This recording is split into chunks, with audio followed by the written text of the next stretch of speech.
Victims of sexual abuse, they usually remain anonymous. Why have you chosen to speak out?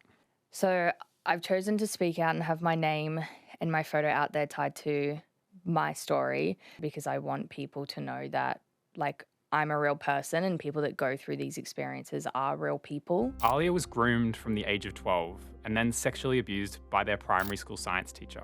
After going to the police, Alliyah decided to tell their story in their own words. It's a huge decision, one they've had to really think through. It's so much vulnerability personally, like, it's still such a personal experience. As an investigative journalist, it's rare to find somebody who's ready for such a big step into the limelight. Alliyah's choice is brave, but it's also incredibly powerful because it unlocks all kinds of doors for reporting. In Queensland, victims of sexual crimes can't be identified without their consent.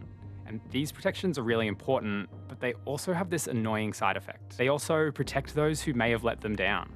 In Alliyah's case, there were several reports to both the schools and the police over the 9 years of abuse. And lots of people knew that Alliyah was living with their old primary school teacher. Hearing Alliyah's story, I was left with one big question. Why wasn't more done to protect them? So I spent the last 18 months trying to find out, going through the school records and court documents, asking difficult questions of the education system, and speaking to all kinds of people who knew them and their abuser through the 9 years of abuse. As it turns out, the answers are pretty complicated, and that's why we're making a 5-part documentary podcast series to get to the bottom of it.